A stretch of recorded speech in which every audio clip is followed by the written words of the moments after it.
Shalom, shalom bien-aimé. Oui, le Père est merveilleux, lui qui ne cesse de nous bénir tous les jours, lui qui ne cesse de nous soutenir, lui qui ne cesse de nous fortifier. La Bible dit, en vain vous vous levez tôt le matin et vous vous couchez tard. Mais le Père donne à ses bien-aimés pendant leur sommeil. En fait, c'est pour montrer à l'homme qu'il ne peut rien par lui-même. Oui, ces jours-ci, nous sommes richement bénis par le thème que notre bien-aimé Paul a introduit il y a déjà plusieurs semaines concernant les 7 chandeliers. Et le bien-aimé, la fois passée, je crois que c'est avant-hier, avait pris comme sous-thème l'église de Philadelphie. Donc ce soir, nous allons, dans cette même perspective, continuer à parler de l'église de Philadelphie. Mais nous allons prendre encore comme sous-thème dans l'église de Philadelphie, nous allons parler de la porte ouverte. Donc nous prenons nos Bibles dans le livre d'Apocalypse, chapitre 3, du verset 7 jusqu'au verset 8. Apocalypse chapitre 3 du verset 7 au verset 8. Je lis la parole. Écrit à l'ange de l'église de Philadelphie. Voici ce que dit le Saint, le véritable, celui qui a la clé de David, celui qui ouvre et personne ne fermera, celui qui ferme et personne n'ouvrira. Je connais tes œuvres.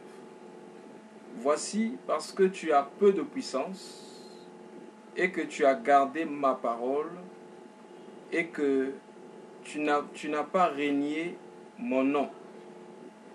J'ai mis devant toi une porte ouverte que personne ne peut fermer. Amen.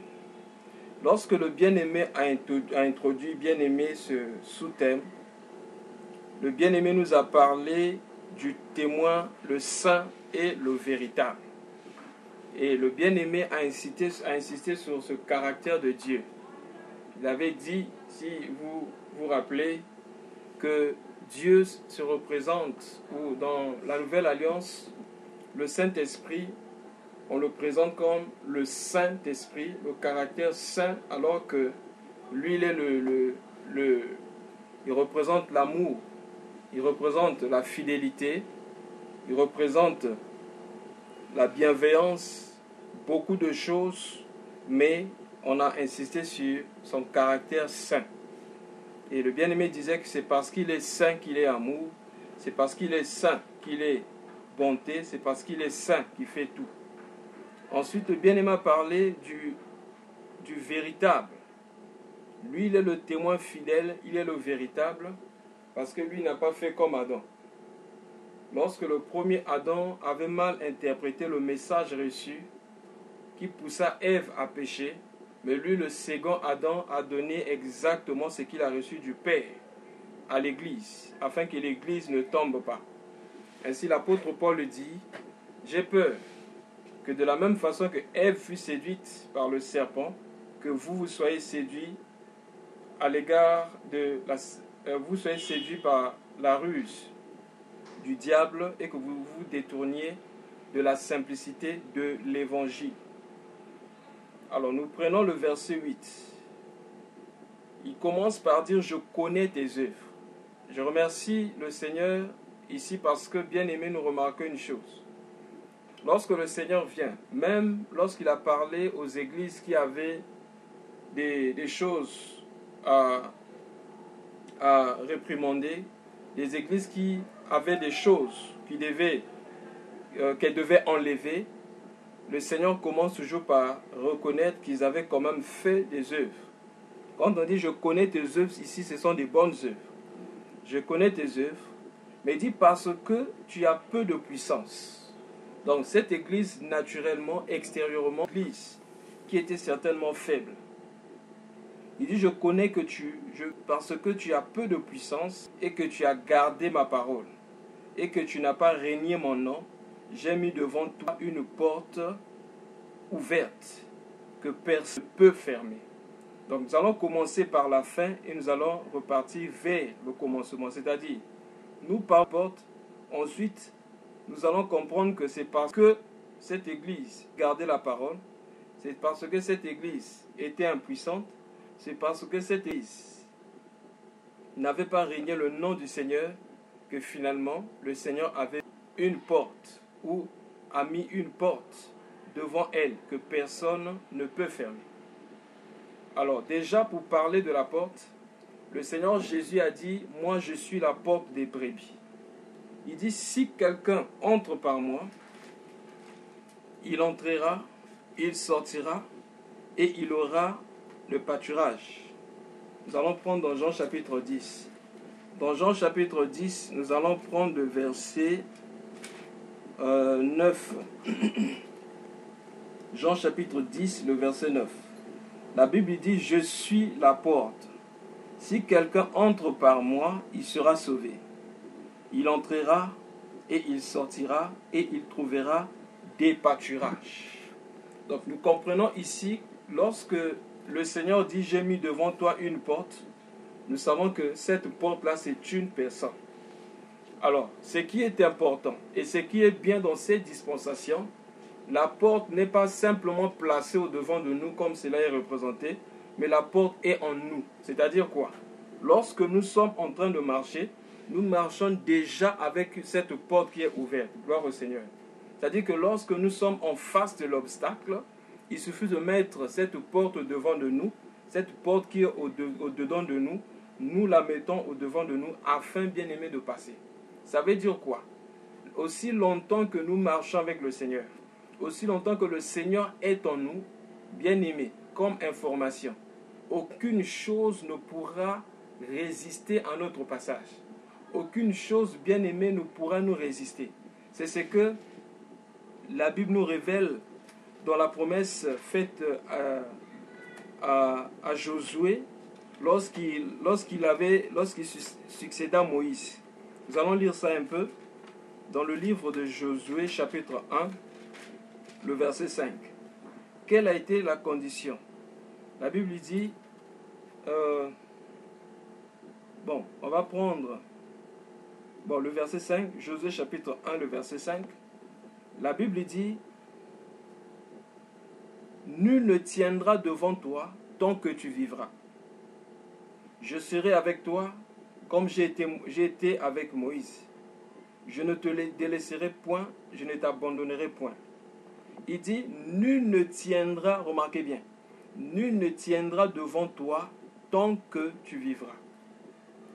Or, le Seigneur a écrit, en utilisant l'apôtre Paul, plutôt Jean, dans 1 Jean chapitre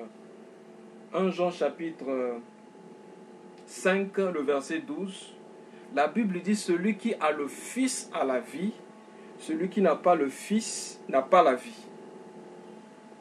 Donc nous comprenons par là que lorsque la Bible dit tant que tu vivras, ça dit c'est aussi longtemps que tu auras le Fils en toi, nul ne tiendra devant toi. C'est pourquoi Jean va aller plus loin en disant, petits enfants, ne craignez point, car celui qui est en vous est plus grand et plus puissant que celui qui règne dans ce monde. Donc aussi longtemps que nous allons marcher avec Christ, aussi longtemps que le Saint-Esprit sera libre en nous, aussi longtemps que le Saint-Esprit ne sera pas attristé, bien-aimé dans le Seigneur, nul ne tiendra devant nous. Pourquoi? Parce que nous avons en nous, bien-aimé, celui qu'on appelle la porte. Par conséquent, aucun homme, aucune puissance ne peut, bien-aimé, nous barrer la route. Parce que Dieu a déjà mis une porte devant nous, et la Bible dit que personne ne peut fermer. Donc si Dieu a déjà ouvert la porte, aucune personne ne peut fermer cette porte. C'est ce que, bien aimé, nous devons garder à l'esprit. Il y a une chose, parmi les caractères ou les attributs de Dieu bien aimé, que nous devons garder à l'esprit, que nous devons, bien aimé, gardez à l'esprit, il y a son attribut de l'omnipotence.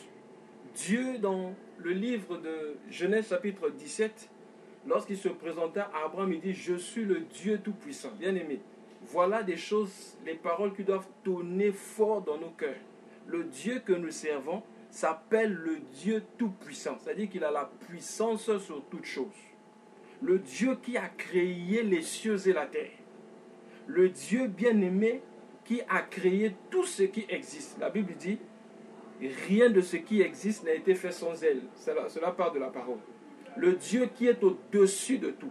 Donc, le Dieu qui est au-dessus de tout a choisi, bien-aimé, de vivre en nous, de faire son tabernacle notre corps, de demeurer, bien-aimé, en nous. Donc, lorsque nous marchons, nous devenons, bien-aimé, une maison qui transporte Dieu. Gloire au Seigneur. Parce que, bien-aimé, dans l'ancienne alliance, Dieu était caché. Dieu était loin. Mais dans la nouvelle alliance, Dieu habite en nous. La Bible dit, ne savez-vous pas que votre corps est le temple du Saint-Esprit? Ça veut dire que lorsque je marche, c'est Dieu qui marche. Et le Seigneur Jésus-Christ est venu pour nous révéler qui est le Père. Il est venu pour nous révéler qui est le Père et comment le Fils de Dieu doit vivre. Il dit, celui qui m'a vu a vu le Père. Il dit, mon témoignage, je ne le rends pas seul. Mais il y a un autre qui confirme, qui appuie mon témoignage, c'est-à-dire Dieu qui est en moi. Donc lorsque le Seigneur marchait sur terre, la Bible dit, en lui habita corporellement toute la plénitude de Dieu. Et quelque part dans les épîtres, la Bible dit, le Seigneur ne donne pas son esprit à demi-mesure. Voilà pourquoi. Moi, je ne crois pas à l'enseignement qui enseigne que le Saint-Esprit doit grandir en nous. Bien-aimé, non. Le Saint-Esprit, bien-aimé, ne vient pas comme un bébé en nous pour grandir, pour avoir de l'âge. Le Saint-Esprit est esprit. Le Saint-Esprit est Dieu en nous. Le Saint-Esprit vient en totalité.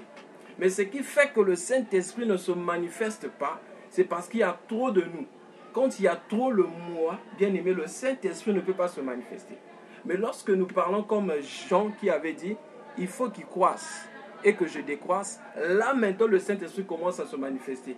Et nous aurons comme l'impression que Dieu a grandi ou Dieu est devenu en grande quantité. Mais en réalité, Dieu n'est pas devenu en grande quantité. Dieu était déjà là en totalité. Mais le problème, c'est qu'il y avait trop de nous. Mais lorsque nous comprenons le principe de l'humilité, nous commençons à disparaître. C'est ainsi que Dieu va commencer, bien aimé, à apparaître. Gloire au Seigneur. J'ai mis devant vous une porte que personne ne peut fermer. Bien aimé, tu te rends compte que tu as en toi une porte.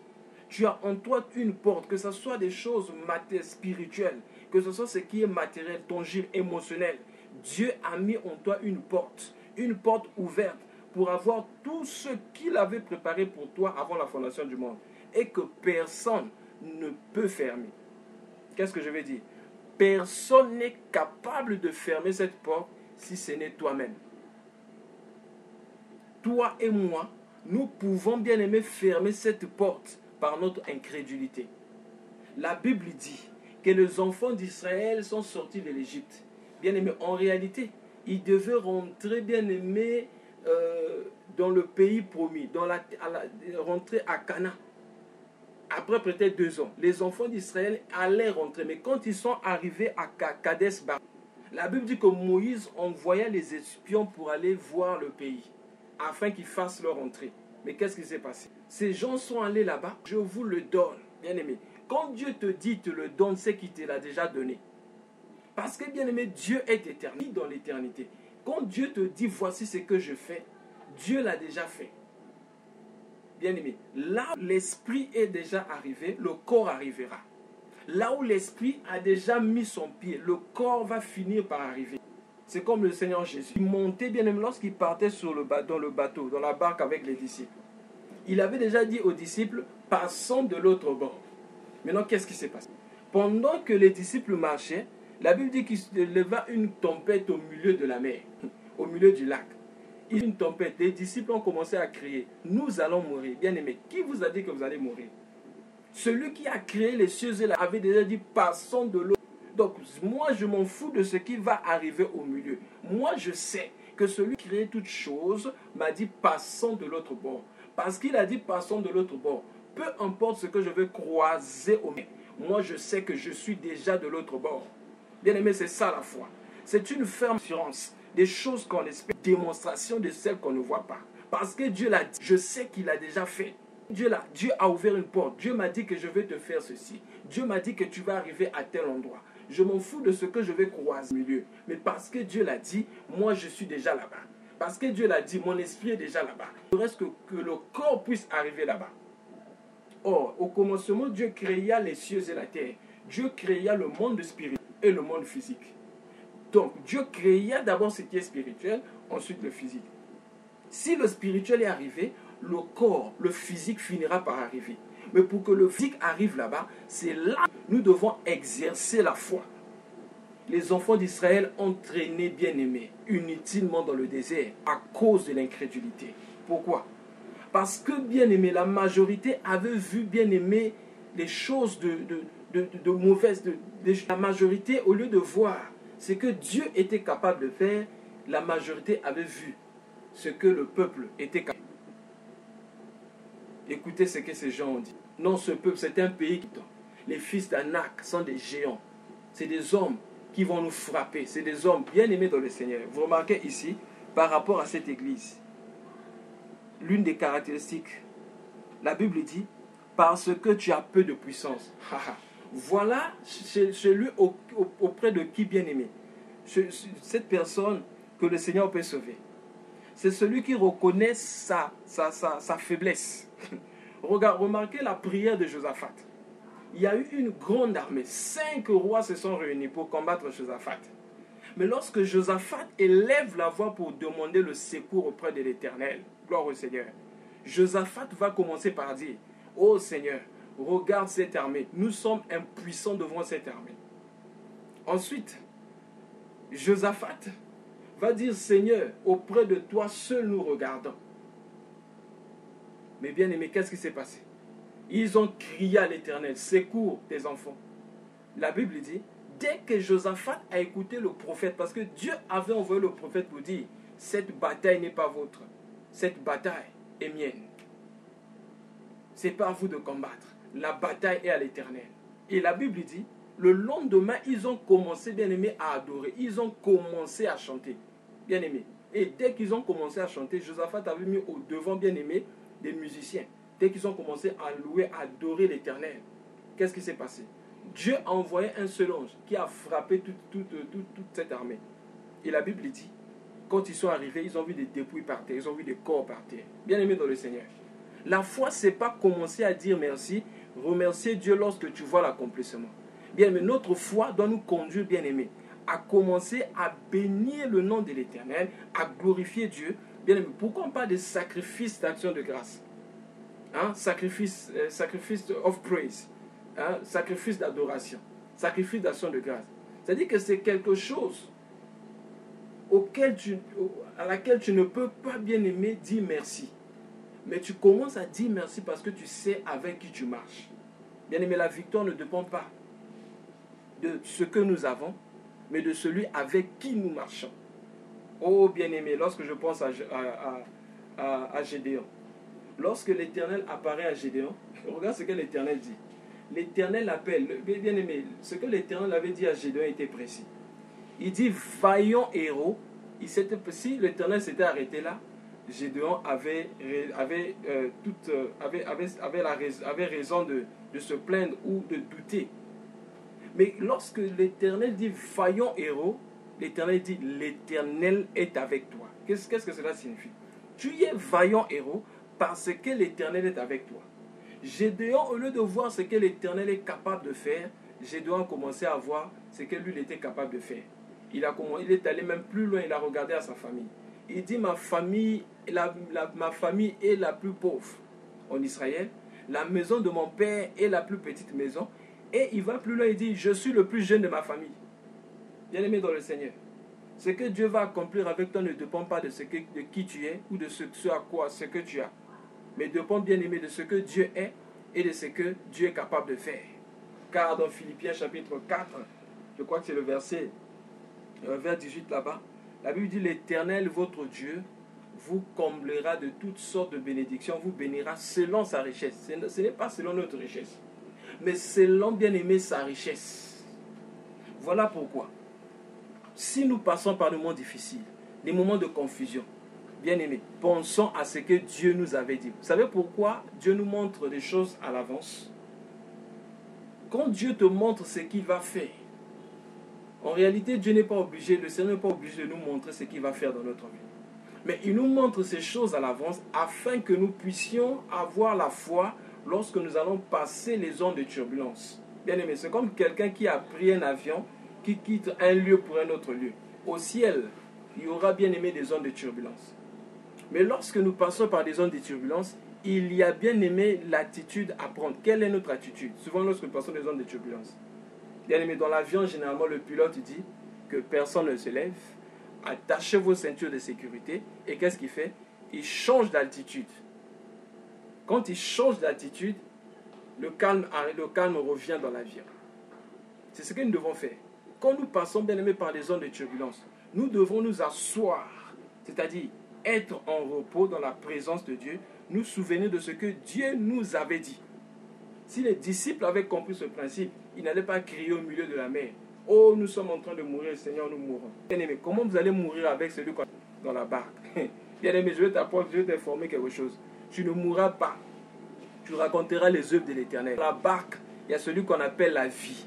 Or, la vie domine sur la mort. Et parce qu'il est avec, tu vas arriver là où Dieu t'a appelé. Tu vas faire ce que Dieu t'a appelé à faire. Aussi longtemps que, bien-aimé dans le Seigneur, tu n'as pas fini ta course. Ce pourquoi Dieu t'a appelé à faire sur la terre, bien-aimé, tu es invincible, bien-aimé. Tu ne pourras pas mourir. C'est ce que le Seigneur Jésus avait dit à Pilate. Quand Pilate lui a dit: tu ne sais pas que j'ai le pouvoir sur toi. Il dit: tu n'auras aucun pouvoir sur moi. Sauf le pouvoir qui t'est donné. Tu n'auras aucun pouvoir. Impossible. Mais il dit maintenant, c'est l'heure des ténèbres. C'est votre heure et l'heure des ténèbres. Bien-aimé, tu es invincible. Tu ne mourras pas. Donc, nous avons, bien-aimé, une porte que l'Éternel devant nous, que personne ne peut fermer. C'est là, devant nous, que personne ne peut fermer. Mais c'est à nous de voir cette porte. C'est ça le problème. Le problème est que lorsque nous passons par des moments difficiles, nous avons comme l'impression que les portes sont fermées. Vous voyez des chrétiens dire des paroles, commencer à avoir des paroles négatives, du genre: ah, ces jours, ah, les portes sont fermées. Bien aimé, toi tu n'es pas comme tout le monde. Toi, ta porte ne se fermera jamais, parce que Dieu l'a ouvert. Ta porte ne pourra pas se fermer, parce que la porte est en toi. Par conséquent, personne ne pourra jamais fermer ta porte, sinon toi-même. La Bible déclare que Joseph avait fait un songe. Joseph a fait un songe. Dans le songe, Dieu l'avait élevé. Il a vu ce que Dieu préparait pour lui. Qu'est-ce qui s'est passé? Pendant qu'il était en train de partir vers ses frères, comme son père l'aimait beaucoup, ils avaient commencé à avoir de la haine pour leurs frères. De plus encore, les songes, la Bible dit, ils haïssent davantage. Alors, quand Israël va envoyer Joseph pour aller voir ses frères à Sichem, la Bible dit, pendant que Joseph venait, ils ont dit: voici le faiseur des songes. Tuons-le et nous allons voir comment s'accompliront ces songes. Ils ont pris Joseph. Ils ont jeté Joseph dans le trou. Or, en le jetant dans le trou, c'est parce que Néon avait le projet de libérer Joseph. Il dit: jetons le trou. Finalement, déplacé, Judas va proposer qu'ils vendent Joseph. Bien-aimés, ils ont vendu Joseph. Joseph n'avait personne, mais Joseph avait quelque chose. En lui, il y avait la porte. Joseph avait les promesses. Bien-aimés, on meurt les promesses. Joseph avait les promesses. Et qu'est-ce qui s'est passé? Quand on prend Joseph, tout ça c'était bien-aimé. C'est Dieu qui était derrière toutes ces choses. On vend Joseph auprès des Amalécites. Quand on vend Joseph, finalement Joseph va être vendu auprès de Potiphar. Dans la maison de Potiphar, Joseph, comme il était beau, Dieu va susciter, bien aimé, ces mauvais désirs dans le cœur de Potiphar. Et finalement, Joseph va être accusé injustement. Pourquoi? Parce que Joseph devait croiser ceux qui étaient proches du roi. Gloire au Seigneur. Lorsque Joseph fut vendu, c'est les Amalécites. Dieu voulait apprendre le commerce à Joseph. Joseph marchait avec les Amalécites. Dieu avait permis ce passage parce qu'il voulait que Joseph fasse quelque chose. Quand Joseph, dans la maison de Potiphar, la Bible dit, Dieu était avec Joseph et trouva grâce aux yeux de son maître. Au point que Potiphar va lui donner la charge de toute sa maison.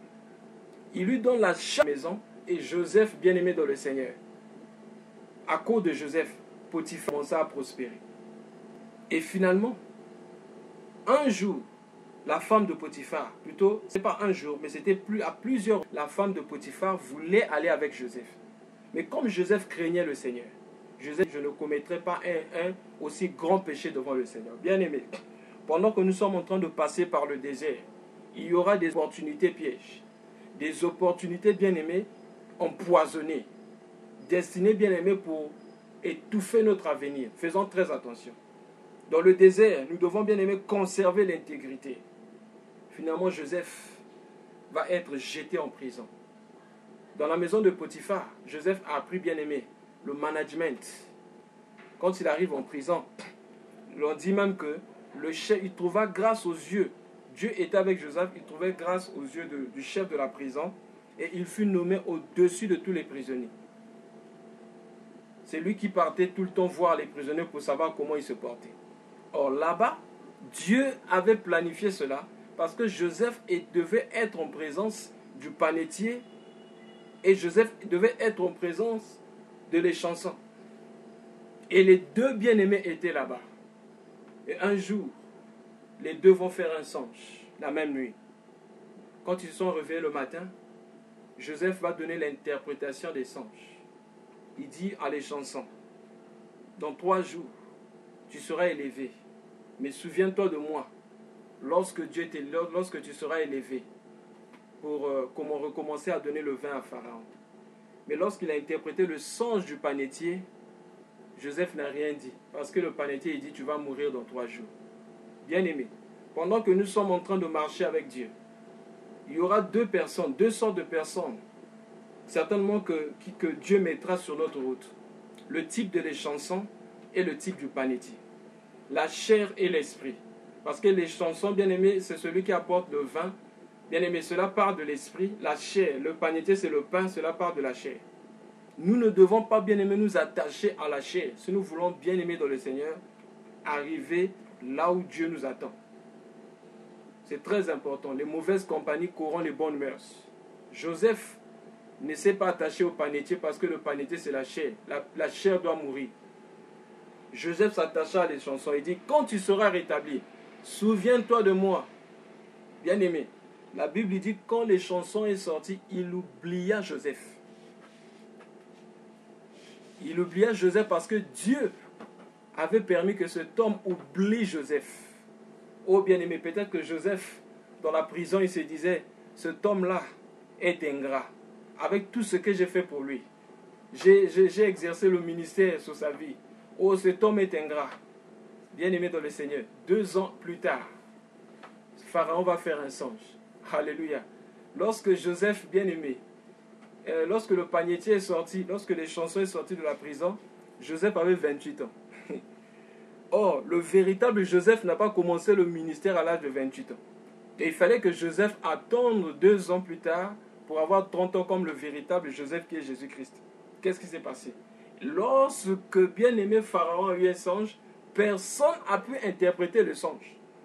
Et la Bible dit, les chansons va dire, aujourd'hui je vais rappeler mon péché. Il y a un jeune homme, il est en prison, il a été jeté en prison pour rien. Je crois que lui, ça c'est sa spécialité. Bien-aimé dans le Seigneur, Dieu sait quand nous devons sortir, quand nous devons connaître la résurrection. Ne cherche pas ta propre résurrection. Bien-aimé, est-ce que tu sais que Jésus n'est pas ressuscité de lui-même? Romains chapitre 8, verset 11. Si l'Esprit qui a ressuscité Jésus d'entre les morts habite en vous, il ressuscitera aussi votre corps mortel. Dans Actes chapitre 2, quand l'apôtre Pierre présente bien aimé l'évangile pour la première fois, il dit que c'est Dieu qui a ressuscité Jésus-Christ. Quand nous passons par le monde difficile, bien aimé, ne soyons pas forts, bien aimé, dans la tombe, l'ensevelissement. Bien aimé, l'évangile consiste à quoi? La croix, l'ensevelissement, c'est-à-dire la mort et la résurrection. Jésus a été emmené à la croix, bien aimé, comme une brebis. Il n'a pas boudé. Il était emmené à la croix, bien aimé. Il était humble. Voilà pourquoi vous remarquez ici, il était très humble. Vous remarquez ici au verset 8, on dit, je connais parce que tu as puissance. Bien aimé dans le Seigneur, si tu veux que les portes soient toujours ouvertes devant toi, ne sois pas fort. C'est-à-dire, ne cherche pas à exercer ta force physique. Ne cherche pas à te défendre. Même si tu es accusé, justement, garde le calme. Ne te venge pas, ne te justifie pas. Laisse que Dieu te justifie. Joseph ne s'est pas justifié. Il était là-bas bien aimé. C'était bien aimé parce que Joseph dans la prison, c'était un peu comme la mort. Parce que à la croix, Jésus est devant deux malfaiteurs. Et il a dit à un, tu seras avec moi au paradis. Voilà pourquoi les gens bien-aimés étaient sortis. Donc lorsque Joseph était bien-aimé dans la prison, c'était bien-aimé l'image de ce qui allait se passer à la croix lorsque Jésus était devant deux brigands. Bien-aimé dans le Seigneur. Mais Joseph bien-aimé n'a pas bien-aimé créé sa propre résurrection. Si Joseph bien-aimé était sorti à l'âge de 28 ans, Joseph n'allait pas connaître le trône. Il n'allait pas pouvoir interpréter le son de Pharaon. Parce que s'il était sorti à l'âge de 28 ans, Joseph allait certainement repartir vers son père. Mais Dieu a permis que Joseph reste en prison parce que Dieu attendait le bon moment. Gloire à Dieu, bien-aimé dans le Seigneur. Il y a un bon moment. Il ne suffit pas d'être au bon endroit. Il ne suffit pas, bien-aimé, d'être au bon moment. Il ne suffit pas, bien-aimé, d'être la bonne personne. Mais il faut aussi faire la bonne chose.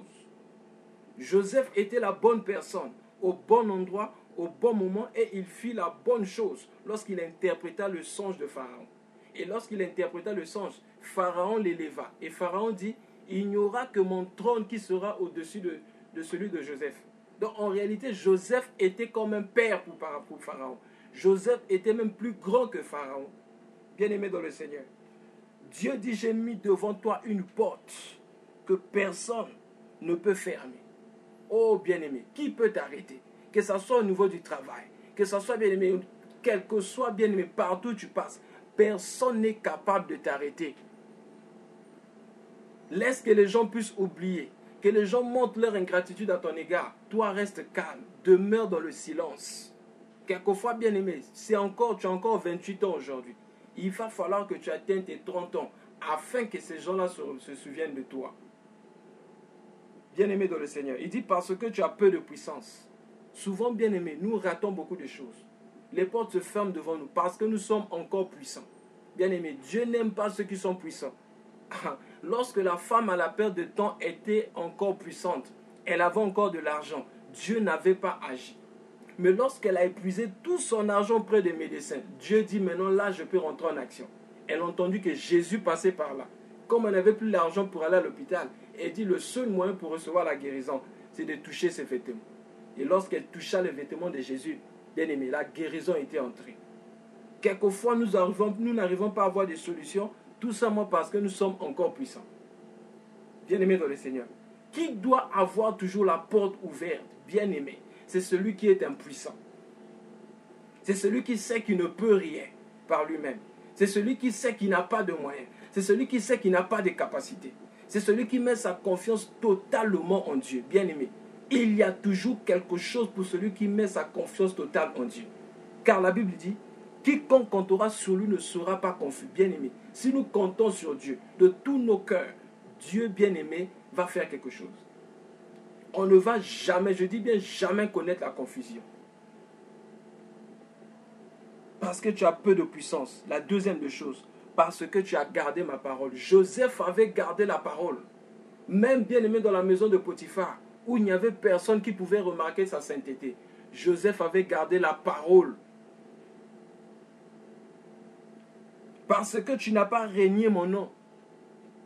Oh, quand je vois de régner le nom, cela me fait penser à Daniel. Ça me fait penser à Meshach, Shadrach et Abednego. La fosse lion, c'était une porte qu'on était en train d'ouvrir pour Daniel pour monter sur le trône. Le feu, la fournaise ardente, c'était bien aimé une porte qu'on était en train d'ouvrir pour faire monter Shadrach, Meshach et Abednego sur le trône.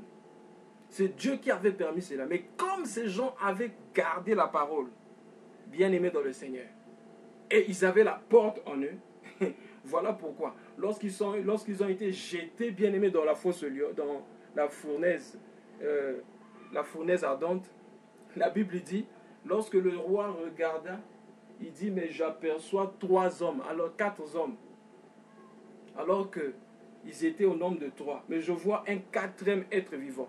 Mais il dit, ce 4e être vivant, il est semblable à un fils de Dieu. Oh, c'est Jésus qui marchait là-bas, bien-aimé, dans le feu.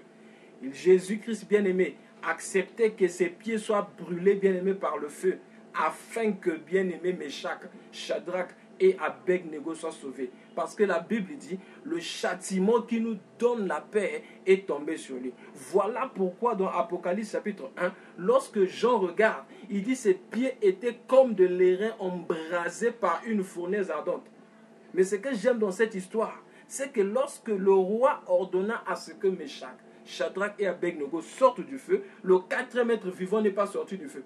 Parce que Dieu sait qu'un jour, Paul sera jeté dans le même trou. Parce que Dieu sait qu'un jour, Jolina sera jetée dans le même trou. Parce que Dieu sait, un jour, Carly sera jetée dans le même trou. Voilà pourquoi le 4e être vivant est resté là-bas. Bien-aimé, garde la parole.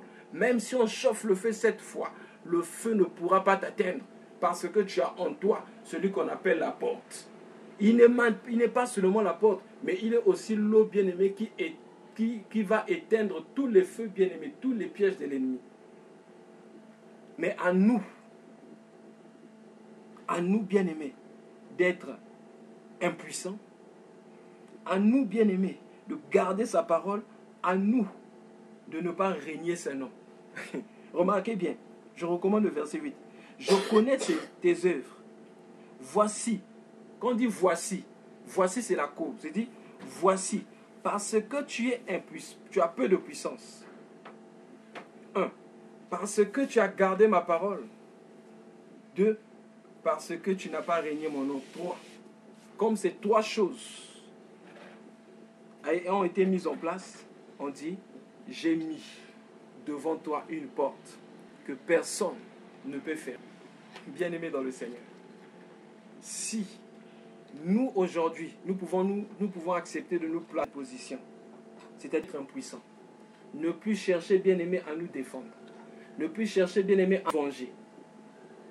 Il y a un passage qui m'édifie beaucoup dans le livre de Job. Nous allons lire dans Job. C'est un passage qui m'a beaucoup édifié ces jours-ci. J'aimerais aussi le partager avec nous ce soir. Job chapitre 36. Dans Job chapitre 36, du verset 16, du verset 15 au verset 17. Job chapitre 36, du verset 15 au verset 17. Voici ce que la Bible dit. Mais Dieu sauve le malheureux dans sa misère. Et c'est par la souffrance qu'il l'avertit. Verset 16. Il te retirera aussi de la détresse pour te mettre au large en pleine liberté. Et ta table sera chargée de mets succulents. Verset 17. Mais si tu défends ta cause, remarquez bien, c'est le verset 17. Mais si tu défends ta cause comme un impie, le châtiment est inséparable de toi. Ne défends pas ta cause. Laisse que Dieu te défende. Lorsque le Seigneur Jésus était emmené devant Pilate ou Hérode, le Seigneur ne réagissait pas. Le Seigneur ne défendait pas sa cause. Et parce que le Seigneur ne défendait pas sa cause, bien aimé, quand il est mort, Dieu l'a ressuscité des morts. Qu'est-ce que je veux dire? Ne défends pas ta cause. Si tu meurs, Dieu va te ressusciter des morts. Je vais prendre un passage dans 1 Pierre chapitre 4. La Bible dit, ainsi, donc Christ ayant souffert dans la chair, vous aussi, armez-vous de la même pensée. Car celui qui a souffert dans la chair en a fini avec le péché. Verset 2. Afin de vivre non plus selon les convoitises des hommes, mais selon la volonté de Dieu, pendant le temps qui lui reste à vivre dans la chair. Amen. Que le Seigneur nous aide, que le Seigneur nous bénisse tous, que le Seigneur nous donne de comprendre ces choses. Je vais simplement dire ce soir, bien-aimé dans le Seigneur, Dieu est avec toi. Si la porte se ferme, comme si tu as comme l'impression que les portes sont fermées, Jésus-Christ est la porte. Mets le Seigneur Jésus et tu passeras. Amen.